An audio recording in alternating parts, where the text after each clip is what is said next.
Donc pour vous dire que Ezui impacte parce que c'est quelqu'un qui va finir à battre à tout moment.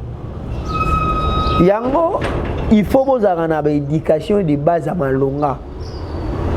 Vous avez témoin les caméras les longs tout. Bah ben abisso partout. Tarik tindela ngango, to publier, to sambouissaï. Tala niveau bah réfléchir sur yo.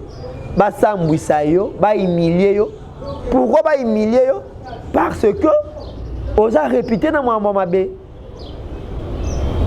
Total indenge au quotidien na ba délire na ba sentiment na yo bino to moni petite na biso théâtre on a Naël vidéo na ba tambusier ke ba publier ainsi de suite yo muto liboso yé na ba fongoli téléphone pas au démarrer moi na bato fingi Naël oh lobi pas même des jours ya yo te yo mona. Mais franchement, nani, comme on est gel choix salité, vous avez na sointé, vous avez propreté. Si vous te comparez à moi soit Moïbo, Bakangay na Ara ou Banka nani, Honorine Porsche, Honorine Goudaza bien, Honorine Goudaza n'est propre, vous avez salité.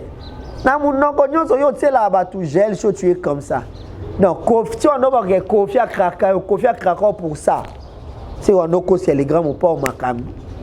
Les grands mon port oh yaba maman Lia, yaba mama si, yaba tutu Kofi à l'écran bango akaka giga Jaël. Na otomoni wana. Ah Jaël. Pourquoi mon gars ressemble ça comme batu bebo Emilia Kofi oh ya finga doka lokuta. Tout ça pour ça. Donc, Bossom va déjà habillé parce qu'il y aura du spectacle.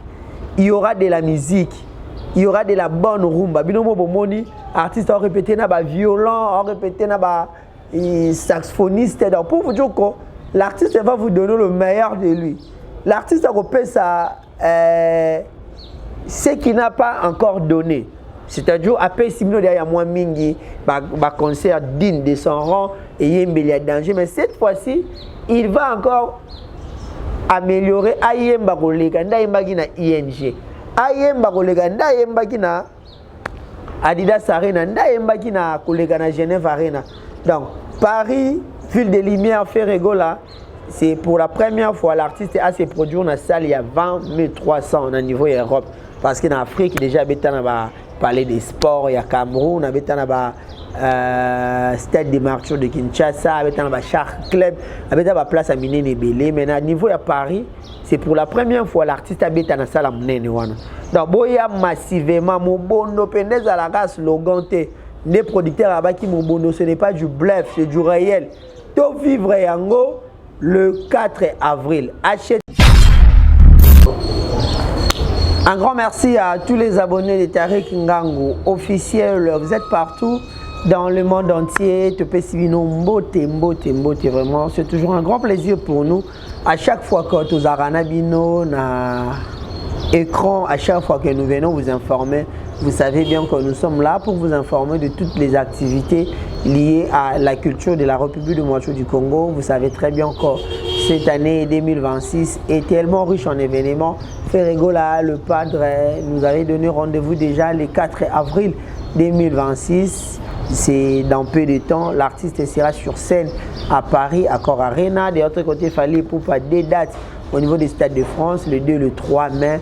Vraiment, je crois que la musique congolaise a le vent en poupe et que vous allez toujours bien. Et puis, nous allons parler de tous les points saillants de l'actualité, surtout plus sur le plan culturel. Là, bateau peut valoir la culture parce que il y a cette information, cette actualité. Oh, bah tout bazolo bela la minute Jaël Show mutakalisé. Ah, Jaël Show oh bah tout baebi celle qui a la gueule ou alobara hernion surtout. On peut donner toutes les qualifications à Epanaye et bima toujours vrai parce que sa façon de se comporter bah tu vas l'ingangote. Elle a été mutakalisée soit vidéo nae ya nudité et bimi sur la place publique qui fait débat bah moquerie bah yeko c'est moquer nae yemo peut tout monde se justifier à sali live pour dire que non ils a IA, c'est-à-dire intelligence artificielle. On va essayer de parler de ça dans cette émission. Mais je dis merci Nabino tout. Hein, vous avez branché en ce net moment. Abonnez-vous massivement sur Tariq Ngannou officiel pour ne rien manquer d'informations. Tout. Tokoye Labino, merci Naya Alain Kembela, garçon de disques Papa Ninel. Je te salue mon grand frère, plein de bonnes choses à toi. Un grand merci également à Bandego. Tout, vous avez branché en ce net. Moi je dis un grand merci à mon petit Samuel Fomi Djika, Babi l'anniversaire continue encore une fois. Joyeux anniversaire Samuel Fomi Djika. Il y a Viennaïe. Un grand merci également à Alfred Sarkozy, pire petit à Viennaïe. Plein de bonnes choses à vous tous. On est là pour vous informer de toutes les actualités culturelles comme je disais. Ferregola, les padres, l'homme de Mobondo, le 4 avril, Accor Arena. On se pose des questions. Comment est-ce que l'artiste est en train de préparer ces grands événements à Accor Arena? Le système est changé, comme ma répétition, il y a Boutou. Ferregola, au four et au moulin, l'artiste est en même temps dans le studio, on va préparer Code 16. En même temps, on a ma répétition, ma séance répétitive pour préparer ces grands événements à Accor Arena, 20 300 places. Donc, ma répétition, comme ça, il y a Boutou. Vous sentez bien qu'il y a une répétition de 0h à 5h. On se pose des questions. Pourquoi cette stratégie de 0h à 5h? Mais pour moi, il y a une stratégie artiste pour nous toujours dans le bon ou comment. Vraiment, la préparation est à Accor Arena. Et les gars, tellement bien. L'artiste tous ces poulains, les musiciens, surtout, en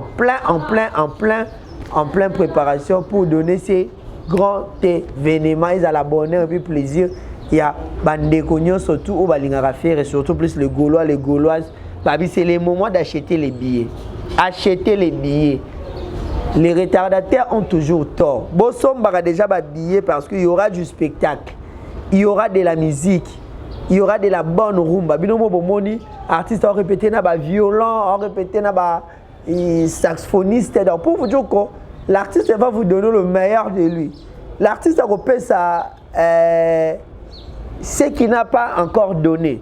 C'est-à-dire après Simino derrière moi mingi, concert digne de son rang et Yembeli danger. Mais cette fois-ci, il va encore améliorer Ayemba Kolega, Ndayemba na ING. Ayemba Kolega, Ndayemba na Adidas Arena, Ndayemba na Kolega na Genève Arena.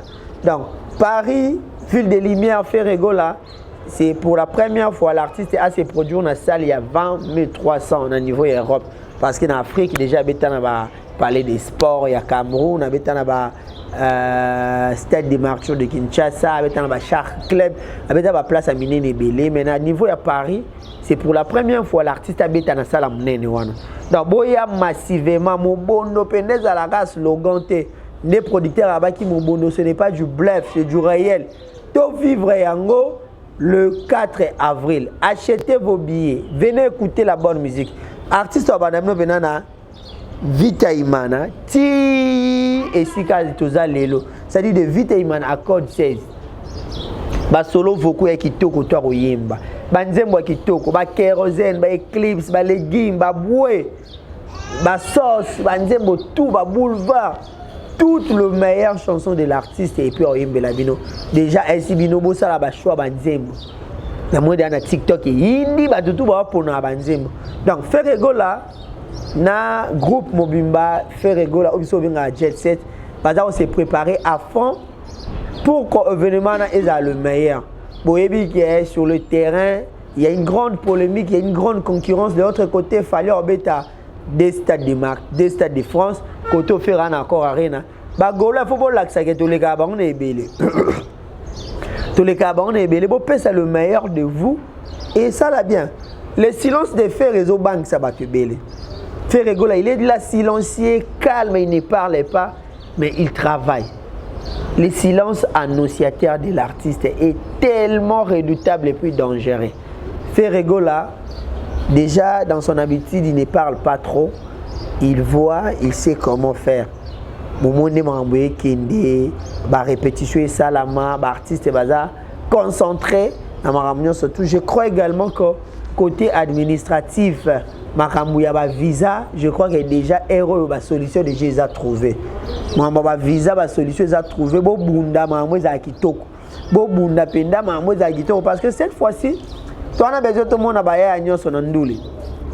Tout le monde a Marcaouz, tout le monde a Ilunga, tout le monde a Mwana Congo, tout le monde a Prince d'Angola, tout le monde a Golbert, tout le monde a penda ba ya tout ego ça là bien. Hein, côté administratif na bi que Dieu merci Ngada, DG Polo, Trésor Congolo, Maître Egematadi, tout ce grand monde sont en train de travailler comme des robots, enfin qu'au résultat ils ont la positif. Vraiment, je tiens à rappeler encore aux Gaulois d'acheter les billets. Achetez vos billets. Achetez vos billets, achetez vos billets. Maramouza bien. Borozala dessus, tu n'as fait rigola. Papa Hervé Nabiso, artiste à Messana, on peut Nabiso le meilleur de lui. Donc, Maramouza bien, ils a bien. Raison pour laquelle, vous avez retardataire, comme un jour, aux anguilles billets, vous remontez que le billet, na dédoublement, soit ba tripler le prix, ba quadrupler, puis ba quintupler, prix, voire même, ils aura passé à Yomoro. C'est le moment, les billets, ba catégorie, ils ont déjà, et ba catégorie belé comme ils ont déjà épuisé. Faites en sorte que vous en finir avec Oyo Etikali, les 4 pour vivre artistes en pleine action, en plein Paris, et qu'on a tellement bien vu plaisir na Bagauloise, Babylomane, il y a bonne musique. L'artiste a une longue tournée au niveau de Poto.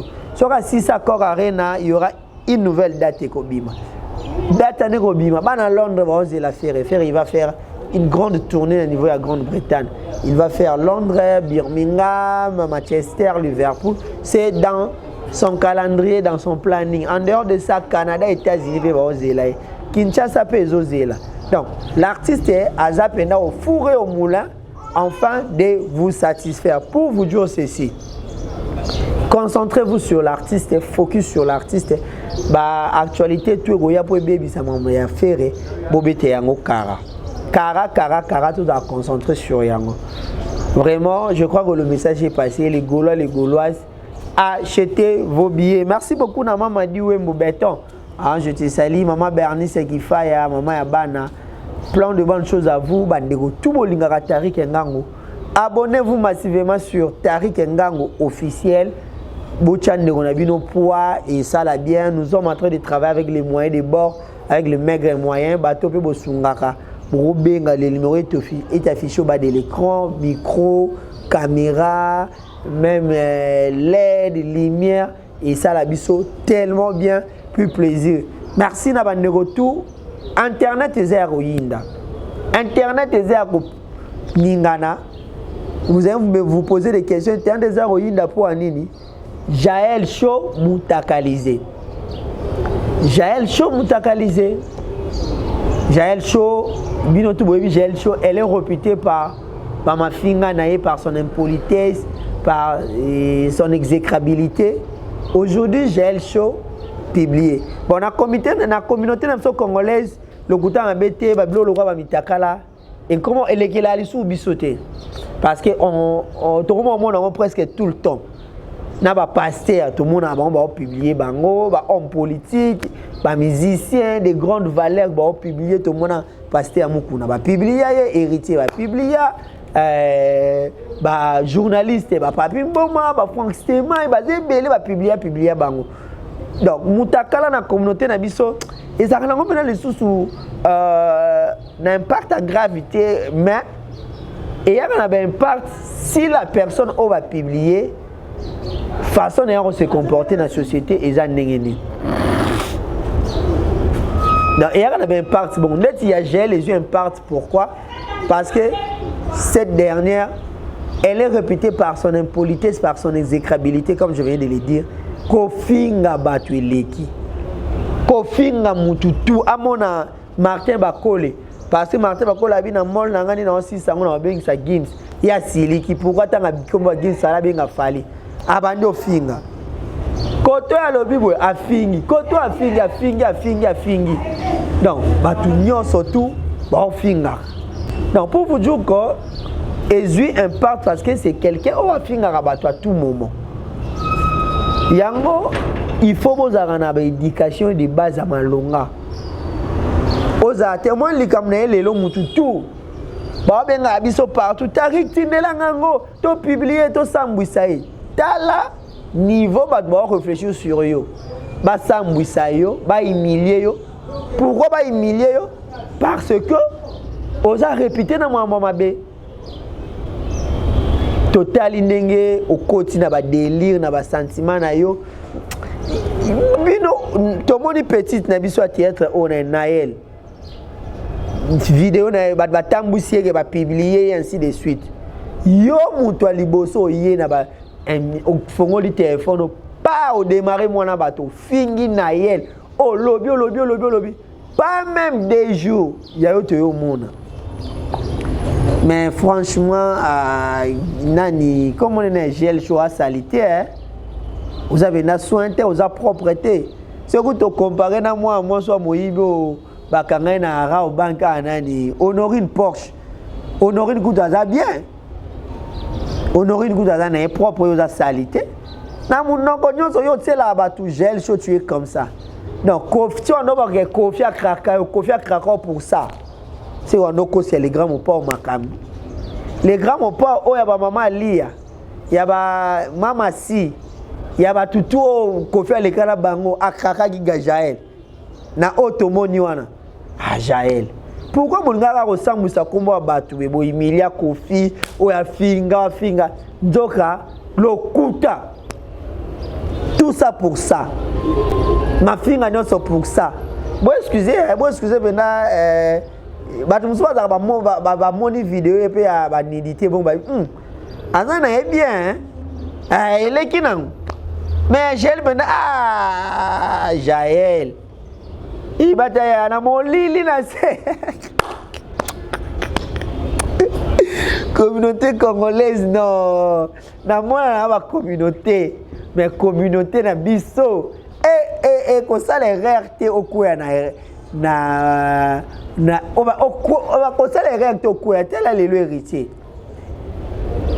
atikala c'est parmi les références à batabitakala héritier batanga ba papi moma pe batanga bango lobe gel okoti na référence à batabitakala.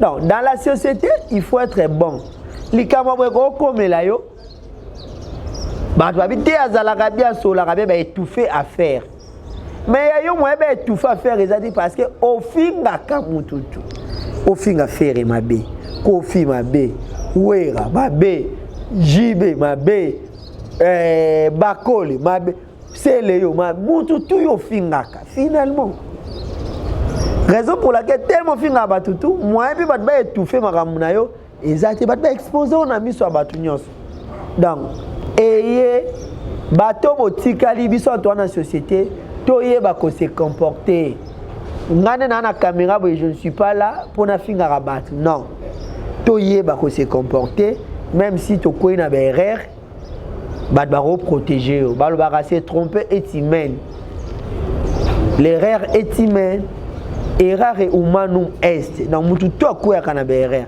maintenant so ko na ba erreur il faut y ba ndenge bango ezalaka. Vraiment, Jaël, chose c'est regrettable et tout regretter. La société congolaise est déçue. Tout ça est déçu dans le comportement. Succès, Nganabi, Jaël Show, au commis personne non grata. Personne indésirable dans la société, Nabi Sotoling, Nabi Soyote. Ma fille a plus Moutakala, ils ont la place dans la société, Nabi Soté. Merci beaucoup, Nabi Notou. Tout moment, vous avez branché sur Tarik Ngango officiel. Bah actualité eza au fourré au moulin Ferrego là 2026 na avril là tout ça na encore arena gauloise bon continuer au sommet babillé quand des alara vraiment nous sommes arrivés à la fin de cette émission na qui ga moi rapide na c'est la moi analyse moi ya chaud quand des alara merci à Guy Merveille Boula qui est derrière la caméra merci na Bandegonyo surtout Allegra Warrior. Je te salue également. Na pesi Warrior Mbote. Bambote na Bernice Mboula. Mama Edi Zangabi. Bambote na batunyon surtout. Tout na pesi bino bambote. Nzamba zanabino abati labino. On se voit prochainement. Dorcas Bakirabo. prompt rétablissement à toi, bonne guérison. Merci.